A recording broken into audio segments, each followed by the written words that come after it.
ఓం నమో భగవతే రుద్రాయ. ఇక్కడ మీ యొక్క ఇష్టపడినటువంటి వ్యక్తి మీకు దగ్గర అవ్వాలి. అలాగే అంటే భార్యాభర్తల మధ్య కానీ లేదా ప్రేమికుడు ప్రేమికురాల మధ్య కానీ సంబంధం బలపడాలి. వారు చక్కగా కలిసి జీవించాలి, అన్యోన్యంగా ఉండాలి అంటే ఇక్కడ మనం కామాక్షి వశీకరణ మంత్రం అనేటటువంటిది జపించాలి. అయితే ఈ కామాక్షి దేవి అమ్మవారి యొక్క వశీకరణ మంత్రం జపించడం ద్వారా మనం ఎవరితో అయితే ఏ వ్యక్తితో అయితే బంధం బలంగా కావాలి అని అనుకుంటున్నామో ఆ వ్యక్తితో మనం జీవనం సాగించేటటువంటి అవకాశం ఎక్కువగా ఉంటుంది.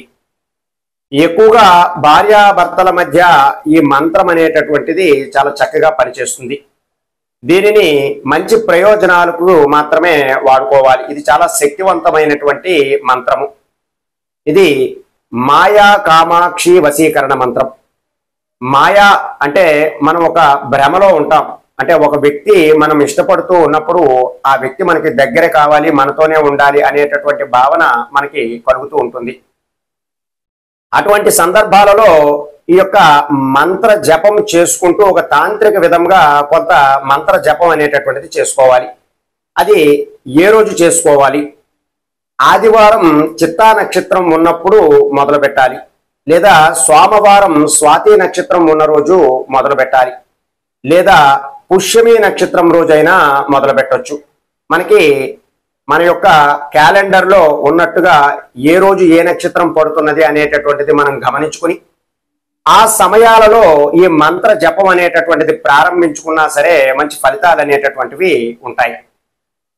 అయితే ఈ మంత్ర జపము చేస్తున్నంతసేపు కూడా మనం ఒక చిన్న తాంత్రికమైనటువంటి పద్ధతిగా చేసుకుంటూ వెళుతూ ఉండాలి. అప్పుడే ఈ మంత్ర ప్రభావం అనేటటువంటిది మనకి చాలా చక్కగా లభిస్తుంది. ఒక్కొక్కసారి ఈ మంత్రాలు పనిచేస్తాయా లేదా అనేటటువంటి భావన చాలా మందిలో ఉంటూ ఉంటుంది. అయితే మంత్ర జపము ఖచ్చితంగా నిర్దేశించినటువంటి సమయంలో జపిస్తూ ఆ సంఖ్యని గనక మనం పూర్తి చేయగలిగినట్లయితే ఖచ్చితంగా మంచి ఫలితాలు అనేటటువంటివి ఉంటాయి.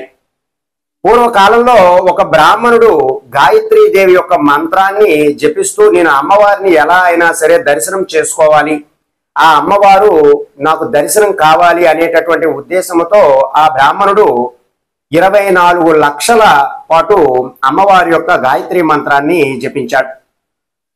అయితే ఈ మంత్రం ఈయన ఇంట్లో జపిస్తున్నంతసేపు కూడా ఈయనకి ప్రతిరోజు కూడా ఒక పాలు తెచ్చేటటువంటి వ్యక్తి రోజు ఆయనకి పాలు ఇవ్వడము, ఆ పాలు ముందు రోజు ఇచ్చినటువంటి ఆ పాల చొంబు మరలా ఈయన కలెక్ట్ చేసుకోవడము, మరలా కొత్తగా పాలు ఇవ్వడము అంతా కూడా జరుగుతూ వస్తూ ఉన్నదట. అయితే ఈ 24 లక్షలు పూర్తి చేసినా సరే ఈయనకి అమ్మవారు దర్శనం ఇవ్వకపోగా చాలా నిరుత్సాహపడ్డాడు. నేను ఇన్నిసార్లు జపం చేశాను కదా, నాకు ఈ జపం పనిచేయడం లేదు, ఈ మంత్రం పనిచేయడం లేదు, అమ్మవారు నా యందు దయ ఉంచడం లేదు అని చాలా నిరుత్సాహంతో చాలా కోపంతో ఇక అమ్మవారికి మనం తాంత్రికంగా ఏదైనా చేద్దాము, ఇంకా ఇలా కాదు అని చెప్పి ఆయన అడవిలోకి వెళ్ళి తిరుగు ప్రయాణంగా వస్తున్నప్పుడు ఆ పాలవాడు ఆయనకి కనిపించాడు. ప్రతిరోజు కూడా నేను మీకు పాలు ఇస్తున్నానండి, మీ దగ్గర నుంచి ఆ పాల చొంబుని మరలా కలెక్ట్ చేసుకుంటున్నానండి, ముందు రోజు ఇచ్చినటువంటి ఆ పాల చొంబుని రోజు కూడా మీ యొక్క భార్య గారే నాకు ఇస్తున్నారండి, మీ ఇంట్లో ఉన్నటువంటి ఒక ఆడ మనిషి నాకు రోజు ఇస్తున్నారండి, తిరిగి నేను కలెక్ట్ చేసుకుంటున్నానండి అని పాలవాడు చెబుతున్నాడు. అయితే అప్పుడు ఎవరు మా ఇంట్లో ఎవరు లేరు, నేను ఒక్కడనే కదా, మరి నీకు ఎవరు ఇస్తున్నారు, నువ్వు ఆమె యొక్క మొహము చూసావా? లేదు, నేను ఆమె మొహము చూడలేదు, రోజు ఆమె చెయ్యిని మాత్రమే చూస్తున్నాను, చేతి నిండా గాజులు ఉండి చక్కగా ఆ యొక్క ఆ అమ్మవారి యొక్క చేతిని నేను చూస్తూ ఉన్నాను అని ఆ పాలవాడు సమాధానం ఇచ్చాడు. అయితే అమ్మవారు మా ఇంట్లోనే ఉన్నారా, నేను ఇన్ని రోజులు కూడా అమ్మవారిని గుర్తించలేకపోయాను. ఆయన పరుగున వెళ్ళి ఇంట్లో చూసేసరికి ఎక్కడా కూడా ఎవరూ కనిపించడం లేదట. అయితే ఈ యొక్క పాలవాడు చెప్పినటువంటి ఆనవాళ్ల ప్రకారము అమ్మవారు ఖచ్చితంగా గాయత్రి అమ్మవారే ఉన్నారు అనేటటువంటి భావనకి ఆ బ్రాహ్మణుడు వచ్చాడు. ఎప్పుడైతే ఆ భావన ఆయనకి కలిగిందో అంటే ఆ మంత్ర జపం అనేటటువంటిది ఆయనకు ఫలించింది. అమ్మవారు ఆయనకి దర్శనమిద్దాము అనేటటువంటి విధముగా సిద్ధమయ్యారు. ఎప్పుడైతే ఈ యొక్క మంత్ర జపము పురస్చరణ అంతా కూడా పూర్తి చేసుకుని అక్కడికి వచ్చేసరికి ఆ అమ్మవారు ఆయనకి అప్పుడు చెబుతూ ఉన్నారట, ఏమని? నీవు 24 లక్షల జపం అయితే చేశావు, బాగానే ఉన్నది. కానీ నీ పూర్వజన్మ కర్మ ఫలితం అనేటటువంటిది ఇప్పుడుతో తీరింది. ఇప్పుడు నుంచి మరొక 1,00,000 జపము నువ్వు చెయ్యి, ఖచ్చితంగా నీకు ఈ ఫలితం అనేటటువంటిది ఉంటుంది, నీకు నేను ఖచ్చితంగా దర్శనమిస్తాను అని అమ్మవారు ఒక జ్యోతి రూపంలో వెలుగుతూ ఆయనకి చెబుతూ ఉన్నారట. అప్పుడు ఆ బ్రాహ్మణుడు తన అజ్ఞానానికి చింతించి మరలా ఆ 1,00,000 జపం అనేటటువంటిది పూర్తి చేసుకుని అమ్మవారి యొక్క అనుగ్రహం అనేటటువంటిది పొంది అమ్మవారి దర్శనాన్ని పొందారు. అయితే మనం ఇక్కడ చేసినటువంటి మంత్ర జపం అనేటటువంటిది చేసిన వెంటనే ఫలించాలి అనేటటువంటి ఉద్దేశంతో కాకుండా, మనం మనకున్నటువంటి ఆ కర్మ ఫలితము తీరగానే అప్పుడు ఈ జపం అనేటటువంటిది ఫలిస్తుంది అనేటటువంటి ఆలోచనతో ఈ జపం అనేటటువంటిది చేసుకోవాలి. అంటే మన ఉద్దేశం చాలా గట్టిగా ఉండాలి. నాకు నా భర్త లేదా నా భార్య తిరిగి రావాలి, నాతో కలిసి జీవించాలి అనేటటువంటి ఖచ్చితమైన ఉద్దేశం చాలా బలంగా ఉండి ఆ మంత్ర జపం అనేటటువంటిది చేసుకుంటూ వెళ్ళినట్టయితే ఖచ్చితంగా మనకు మంచి ఫలితాలు అనేటటువంటివి వస్తాయి. అయితే ఇక్కడ మాయా కామాక్షి వశీకరణ మంత్రం మీకు చెబుతున్నాను. ఈ మంత్ర జపం అనేటటువంటిది చేసుకోవడానికి ప్రయత్నం చేయండి. ప్రతిరోజు కూడా 108 సార్లు చేయాలి. అలాగే 41 రోజుల పాటు చేసుకుంటూ వెళ్ళాలి. ఈ 41 రోజులకి కూడా మీరు గుర్తుగా 41 గులకరాళ్ళని స్వీకరించాలి. అంటే ఇసుక గులకరాళ్ళని మనకి బయట ఉంటాయి.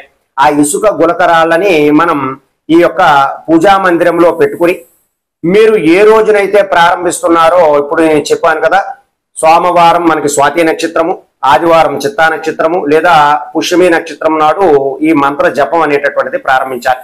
అలా ప్రారంభించిన తరువాత మీరు ఒక్కొక్క రోజు ఒక్కొక్క గులకరాయిని కూడా వాడాలి. ముందుగా మొదటి రోజు గులకరాయిని పెట్టుకుని ఆ మంత్ర జపం అది కూడా చెబుతూ ఆ యొక్క గులకరాయి మీద నీళ్లతో చుక్క గులకరాయి మీద వేసి మంత్ర జపము పూర్తయిన వెంటనే ఆ గులకరాయిని ఎక్కడైనా నీటిలో లేదా ఏదైనా చెట్టు దగ్గర వేసేయాలి.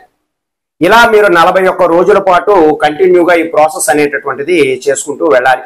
ఇక ఆడవారు చేయాల్సినటువంటి సమయంలో వారి యొక్క ఏదైతే ఆటంకమైనటువంటి దినములు ఉంటాయో ఆ దినములను అవాయిడ్ చేసుకుని మరలా ఆ నెక్స్ట్ వచ్చేటటువంటి రోజులన్నీ కూడా కౌంట్ చేసుకుంటూ ఈ యొక్క తంత్ర పరిహారము మంత్ర జపం అనేటటువంటిది చేసుకుంటూ వెళ్ళాలి.